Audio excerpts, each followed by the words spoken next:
Hello मेरे प्यारे दोस्तों। हम लोग जो है आज क्लास 10th का Bihar board class 10th Bihar board matric परीक्षा 2026-27 के लिए है ना। हम लोग आज लाए हैं क्या, क्लास हिंदी का चैप्टर नन हिंदी जो होता है ना। नन हिंदी चैप्टर 1 का जो आप लोग को थ्योरी बताए थे उसके साथ में ऑब्जेक्टिव करवाए थे, तो इसका पार्ट 2 जो लाए हैं आज हम लोग इसमें डिस्कशन करेंगे। इसका क्वेश्चन आंसर जो एग्जाम में पूछा जाता है, तो आइए हम लोग जो है इस क्वेश्चन आंसर को डिस्कशन करेंगे और आप लोग जो है बनाइएगा क्वेश्चन आंसर, देखिएगा। ठीक है, तो चलते हैं हम लोग क्वेश्चन आंसर की ओर। आइए, क्वेश्चन आंसर हमारा जो है यहाँ से हम लोग देखे थे, तू जिंदा है तो जिंदगी अध्याय 1 का, बाकी हम लोग इसको देख चुके हैं। आगे बढ़ते हैं, बताइएगा आप लोग कहाँ तक हुआ है ना। ये ऑब्जेक्टिव हो चुका है, ऑब्जेक्टिव हो चुका है ना। ऑब्जेक्टिव कहाँ तक हो चुका है, कितना ऑब्जेक्टिव हो चुका था, चलिए देखिए। तो हमारा जो ऑब्जेक्टिव हो चुका था वो 26 तक हो चुका था ना, यहाँ पे 25 तक हुआ था।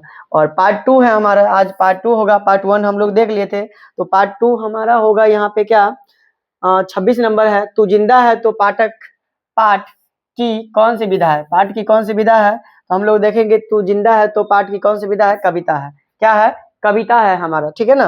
अगला हमारा प्रश्न है, चलिए 27 यहाँ पे गायब कर दिया, देखिए कितना मेहरबान है और कितना अच्छा से टाइपिंग किए हैं। 27 नंबर गायब किए हैं। कारवा का क्या अर्थ है, कारवा का अर्थ होता है क्या, कारवा का अर्थ होता है काफिला। कारवा का क्या अर्थ होता है, काफिला का बात होता है ना। अगला क्वेश्चन, तू जिंदा है तो कविता के रचनाकार कौन है, तो आप लोग को जानकारी है कि शंकर शैलेंद्र जो है इसका कौन क्या है। तू जिंदा है तो जिंदगी की कविता के रचनाकार कौन है, शंकर शैलेंद्र है, शंकर शैलेंद्र। और अगला हमारा लघुत्तरीय प्रश्न है, 2 अंक का जो लघुत्तरीय प्रश्न होता है उसको हम लोग देखेंगे, है ना। और आप लोग को जो ये प्रश्न हुआ है 30-29 मने इसमें कितना प्रश्न बन रहा था वो भी हमें कमेंट करके बताइएगा। चलिए अगला प्रश्न हमारा रहने वाला पहला, कि तू जिंदा है तो नामक कविता में कवि ने लोगों से क्या आगाह किया, लोगों से क्या आगाह किया है, शंकर शैलेंद्र ने क्या आगाह किया, तो कहेंगे उत्तर कहेंगे इसका, तू जिंदा है तो कविता के माध्यम से कवि शंकर शैलेंद्र है ना, कवि शंकर शैलेंद्र लोगों से यह आगाह किया कि हमें सभी दुखमयी पलों को भूलकर, जो जितना भी दुखमयी पल है, दुख का जो घड़ी है, जो दुख बीत गया है माने उसे छोड़ देना है, उसे भूल जाना है, जो बीत गया सो बीत गया। उन्नति की शिखर की ओर बढ़ना है, हमें जो है आगे बढ़ता रहना है। और आगे कैसे हमें बढ़ना है उन्नति का रास्ता पे, तो वो हमें देखना है। जो बीत गया उसे हम लोग नहीं याद करेंगे। तो ये प्रश्न कह रहा है, तू जिंदा है तो जिंदगी नामक कविता में कवि ने लोगों से क्या आगाह किया, लोगों से यही बताया कि जो बीत गया उसे छोड़िए और आगे बढ़ने का काम करिए। तू जिंदा है तो कविता के माध्यम से कवि शंकर शैलेंद्र कहते हैं कि लोगों से यह कहा है कि आगाह किया है कि हमें सभी दुखमयी पलों को भूलकर और उन्नति की रास्ता, उन्नति की शिखर पर क्या करना चाहिए, बढ़ना चाहिए। क्या करना चाहिए, बढ़ना चाहिए। तो अगला हमारा प्रश्न है क्वेश्चन नंबर 2, कि जमी के पेट में पली, जमी के पेट में पली, अगन पले हैं जल जले, अगन पले हैं जल जले, टिके न टिक सकेंगे, टिके न टिक सकेंगे, भूख रोग के स्वराजिए। इस पंक्ति का अर्थ क्या है ना, इस ये जो पंक्ति है कविता से लिया गया, जमी के पेट में पली, अगन पले हैं पल जल जले, टिके न टिक सकेंगे, भूख रोज के स्वराजिए। तो इसका हमें अर्थ स्पष्ट करना है, देखते हैं हम लोग इसका अर्थ, है ना। कहेंगे कवि शंकर शैलेंद्र कहते हैं कि जिस प्रकार धरती की आग जो है और भूकंप दोनों छिपे रहते हैं, धरती में जो है छिपे, धरती माता में क्या रहते हैं, ये छिपे रहते हैं, उसी प्रकार जो है ना, फिर भी है ना, कहते हैं दोनों छिपे रहते हैं, फिर भी धरती माँ घबराती नहीं, फिर भी धरती माँ जो है घबराती नहीं कि इसमें जो है छिपे हुए भूकंप और आग जो है छिपे रहते हैं धरती में। उसी प्रकार भूख वाली रोग का राज्य भी नहीं टिक पाएगा, भूख वाली जो रोग है उसका राज्य भी नहीं टिक पाएगा, जो गलत जो है ना इस पे नहीं टिक पाएगा। विपत्तियों के सिर कुचल कर हमेशा हम आगे बढ़ते रहेंगे, विपत्तियों के सिर कुचल कर हम हमेशा क्या करेंगे, आगे बढ़ते, कठिनाइयों का सामना करते हुए हमें क्या करना चाहिए, आगे बढ़ते रहना चाहिए, ठीक है ना। तो अगला हमारा प्रश्न ये है, चलिए क्वेश्चन नंबर 3 है कि तू जिंदा है तो शीर्षक कविता के कवि का नाम क्या है, तू जिंदा है तो शीर्षक कविता के कवि का नाम क्या है और इस कविता के द्वारा क्या प्रकट किया गया। ये जो कविता लिखे हैं इस शीर्षक कविता के कवि का नाम क्या है और इस कविता के द्वारा क्या प्रकट किया गया, क्या बताना चाहता है, ये इसी बात को हमें स्पष्ट करना है। तो कहेंगे क्या, तू जिंदा है, तू जिंदा है तो शीर्षक कविता के कवि का नाम शंकर शैलेंद्र है। क्या है बाबू? शंकर शैलेंद्र। इस कविता के कवि का नाम क्या है? शंकर शैलेंद्र है। और इस कविता के द्वारा कवि मनुष्य के गहरे जीवन, मनुष्य का जो गहरा जीवन है, मनुष्य के गहरे जीवन राग और उत्साह को प्रकट करते हैं। गहरे जीवन का जो राग है और उत्साह, जो आगे बढ़ने की जो हमें बढ़ते रहना चाहिए, उसका जो है ना, उत्साह को प्रकट करते हैं। अतीत के सभी दुखमयी पलों को, अतीत के सभी दुखदायी पलों को भूलकर, दुखदायी पलों को क्या करना है? भूलकर, और आशा और जीत की नई दुनिया को प्रकट करती है। आशा और नई जीत की दुनिया को क्या करता है? प्रकट करते। तो यही कहना चाहता है कवि, है ना।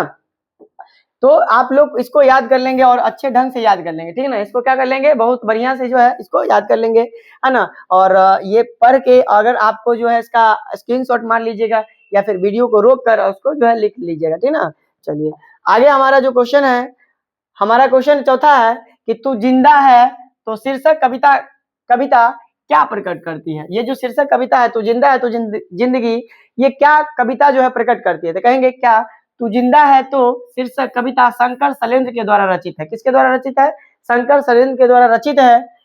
यह कविता मनुष्य के गहरे जीवन, यह कविता मनुष्य के गहरे जीवन, राग और उत्साह को प्रकट करती है ना। इसका जो कवि है वो शंकर शैलेंद्र है और यह कविता जो है मनुष्य के गहरे जीवन, राग और उत्साह को प्रकट करने का काम करती है, ठीक है ना। तो यह हमारा चौथा प्रश्न था, इसका भी हम लोगों ने उत्तर देखा। पांचवा क्वेश्चन है ना, मोस्ट इंपोर्टेंट क्वेश्चन है यह। कहेंगे क्या? तू जिंदा है तो शीर्षक कविता में सुबह और शाम के रंगीन आसमां को चूमकर यह धरती क्या कह रही है? यह धरती क्या कर रही है रंगीन आसमां को चूमकर? तो कहेंगे इसका उत्तर जो है, इसका उत्तर हम लोग कहेंगे क्या कि तू जिंदा है तो शीर्षक है ना कविता में धरती सुबह और शाम के रंगीन आसमान को चूमकर यह कह रही है कि तुम आ मेरा श्रृंगार कर, है ना, तू आ मुझे सुंदर बनाओ, और अगर कहीं है स्वर्ग तो उतार ला जमीन पर। यही कहने का प्रयास कर रहा है इस कविता के माध्यम से कवि, ठीक है। तो आपको समझ में आ गया होगा कि तू जिंदा है तो शीर्षक कविता में सुबह और शाम के रंगीन आसमान को चूमकर यह धरती क्या संदेश दे रही है, क्या कह रही है। कहेंगे तू जिंदा है तो शीर्षक कविता के कवि में धरती सुबह और शाम के रंगीन आसमान को चूमकर यह कह रही है कि तू आ मेरा श्रृंगार कर, तू आ मुझे हसीन बनाओ, और अगर कहीं है स्वर्ग तो उतार ला जमीन पर। यही कहना चाहते हैं इस कविता के माध्यम से, ठीक है ना। आगे बढ़ते हैं हम लोग छठा क्वेश्चन, और ये देखिए कितना बढ़िया क्वेश्चन है। कहते हैं तू जिंदा है तो शीर्षक कविता हमें क्या संदेश देती है? यह कविता जो हमें क्या संदेश देती है? तो कहते हैं, उत्तर कहेंगे तू, है ना, तू जिंदा है तो शीर्षक कविता के कवि कौन है? शंकर शैलेंद्र है। कौन है कवि? शंकर शैलेंद्र है। इस कविता से हमें यह संदेश मिलता है कि जब तक हम जिंदा है, जब तक हम क्या है धरती पर जिंदा है ना, हमें निराश नहीं होना चाहिए। हमें क्या नहीं होना चाहिए? निराश नहीं होना चाहिए, बल्कि सभी दुखमयी पलों को भूलकर, जितना भी दुखमयी पल है सभी को भूलकर आशा और नई जीत की दुनिया की ओर आगे बढ़ना चाहिए, जहां से हम जीवन में कामयाब हो सके, क्या हो सके? कामयाब हो सके। तो हमें बैठना नहीं है, जब तक हम जीवित है अपने जो है कर्तव्य से, कर्म से हमें आगे बढ़ते रहना है ना। कहते हैं ना कि यहाँ पर जो है आप लोग का जो आंसर है ये आपका आंसर रहने वाला है, ठीक है ना। तू हंस, तू मुस्कुरा, तू रोना कम कर दे, अगर तू जिंदा है तो जिंदगी की नाक में दम कर दे, तो हमें क्या करना है? आगे बढ़ते रहना, ठीक है ना। और इसको जो है अपने दोस्तों में भी थोड़ा सा क्या करिएगा, शेयर कर दीजिएगा, जिससे क्या आपके दोस्त को भी फायदा हो जाएगा। और इस पूरा वीडियो को देखिएगा, जिससे आपको जो है एग्जाम में पूरा का पूरा जो हेल्प होने वाला है, ठीक है ना। और अपने आपको जो थोड़ा सा भी इसका हेल्पफुल लगा होगा, अपने मोबाइल में भी क्या कर लेंगे, चैनल को सब्सक्राइब करके रख लेंगे, जो अगला वीडियो जो है जल्द से जल्द आप तक पहुंचेंगे, है ना, ताकि आप भी हमारे परिवार के हिस्सा बन पाएंगे और परिवार के साथ में जुड़कर हम लोग आगे बढ़ने का काम करेंगे। तो चलते हैं नेक्स्ट जो है क्वेश्चन हमारा है ना, ये लघु उत्तरीय 5 गो 6 गो था, इसमें आप लोग देख लीजिएगा। है ना, अच्छे ढंग से 2 बार 3 बार वीडियो को देखकर और पूरा का पूरा जो है क्वेश्चन बनाने का काम करिएगा, है ना। स्क्रीनशॉट आप ले सकते हैं इसको, है ना। ये दूसरा क्वेश्चन है हमारा, है ना। दूसरा क्वेश्चन हो गया।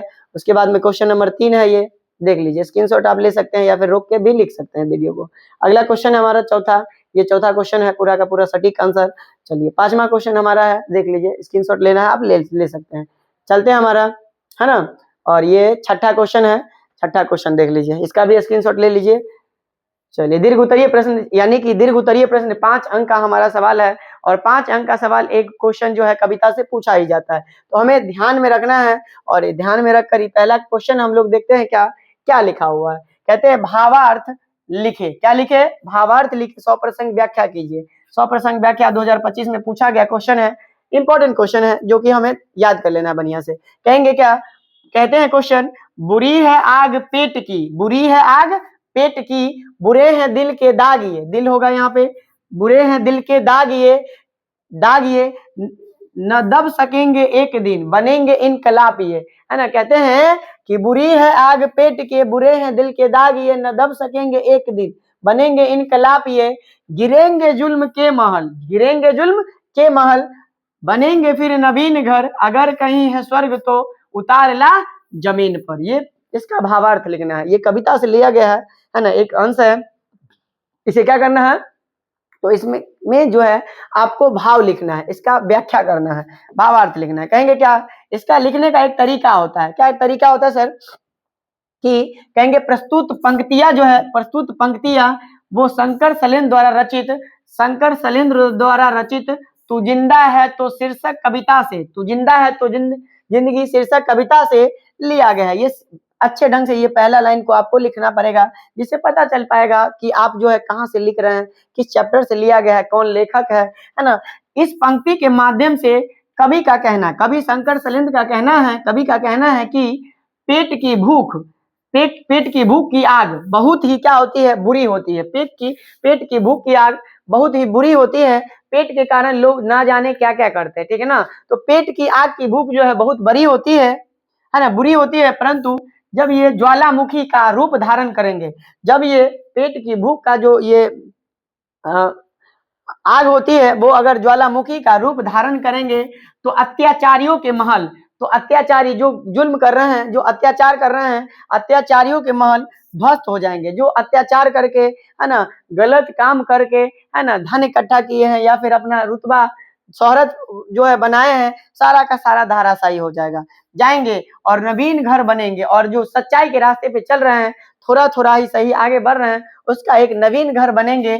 और यदि कहीं है स्वर्ग तो उतार ला जमीन पर, यदि कहीं है स्वर्ग तो उतार ला जमीन पर, यदि तुम जिंदा है तो कामयाबी जरूर मिलेगी। तो यदि आप जिंदा हैं तो कामयाबी जरूर मिलेंगे। और इसका जो है आंसर ये देखिए, एक क्वेश्चन है इस चैप्टर का, एक ही दीर्घ उत्तरीय है, इतना लिखते हैं तो आपको 5 नंबर मिलेगा। तो इसका भी स्क्रीनशॉट ले लीजिए, है ना, और स्क्रीनशॉट लेके अपने जो है कॉपी में भी नोट डाउन कर लेंगे। और VVI क्वेश्चन है एक तरह से, है ना। चलिए, तो आप लोग को यह कैसा क्वेश्चन लगा, कैसा वीडियो लगा और कैसा जो है मेरा कंटेंट लगा, तो इस पे हमें कमेंट में जरूर बताइएगा। तो मिलते हैं किसी अगले वीडियो में, है ना। और आप लोग से एक और बात कहना चाहेंगे कि अगर आपको थोड़ा सा भी यह वीडियो फायदा पहुंचा रहा है तो आप अपने दोस्तों में और अपने मोबाइल में सब्सक्राइब करके, है ना, जरूर जो है इस आस्था कोचिंग क्लासेस का परिवार का हिस्सा बनने का काम करेंगे। तो मिलते हैं किसी नेक्स्ट वीडियो में, तब तक के लिए अपना पढ़ाई जो है करते रहिए और हंसते रहिए, मुस्कुराते रहिए, अच्छे ढंग से पढ़ाई करते रहिए। मिलेंगे किसी और वीडियो में, तब तक के लिए जय हिंद, जय भारत।